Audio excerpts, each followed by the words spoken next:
सिद्धार्थनगर जिले के इटवा विधानसभा क्षेत्र के करहिया पुल के पास एस पैलेस में होली मिलन समारोह का आयोजन जयवर्धन तिवारी की अध्यक्षता में हुआ।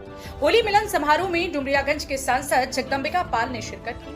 सांसद जगदम्बिका पाल ने इस मौके पर अपने क्षेत्र के सारे भाजपा कार्यकर्ताओं पदाधिकारियों को अबीर गुलाल लगाकर गले लगाते हुए सारे ही द्वेष और नकारात्मक ऊर्जा को खत्म कर एक दूसरे के साथ कदम से कदम मिलाकर खड़े रहने की अपील की।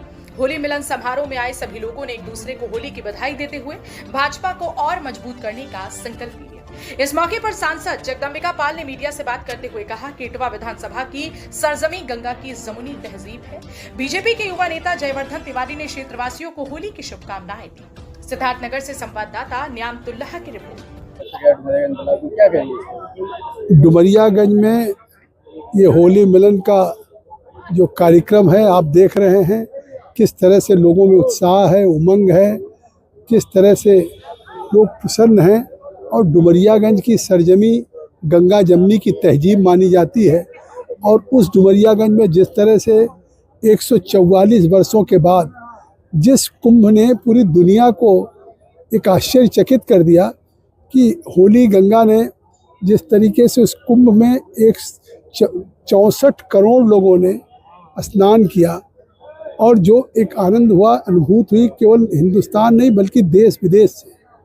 तो आज ये एक स्पिरिचुअल पावर है, भारत की आध्यात्मिक शक्ति है और वो शक्ति भारत की एकता और अखंडता को जोड़ती है। और भारत के चाहे होली का त्यौहार हो, दीपावली का, इसका एक पर्व है, इसका संस्कृति है, इसका एक महात्मा है कि हम इसको मानते हैं कि असत्य पे सत्य की जीत, बुराई पे अच्छाई की, अन्याय पे न्याय की।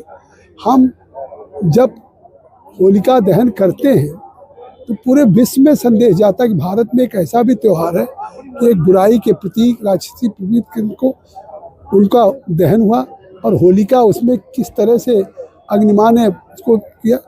आज वो डुमरियागंज में हमारे भारतीय जनता पार्टी के जिला अध्यक्ष कन्हैया पासवान जी, सभी पदाधिकारी, मंडल अध्यक्ष और देख रहे हैं कितनी विशाल जनता है। ये कहीं ना कहीं जो अभी मोदी जी ने कहा है, जो तीसरी सरकार का पहला बजट पारित हुआ है, कि हम 2047 तक विकसित भारत बनाएंगे और भारत को दुनिया की हम सबसे टॉप अर्थव्यवस्था ले जाएंगे। 5वीं अर्थव्यवस्था उनके नेतृत्व में हुई है।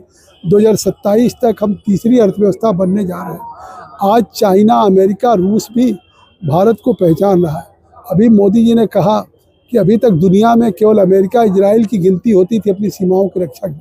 आज भारत उसी श्रेणी में है जहां दुनिया में south east Asia, Bangladesh, Pakistan, Sri Lanka जूझ रहा अपने आंतरिक समस्याओं से, वहीं भारत में एक चाहे फॉरेन इन्वेस्टमेंट हो, उसमें भी दुनिया में सबसे रिकॉर्ड उत्पादन और 7% की विकास दर, ग्रोथ रेट हो।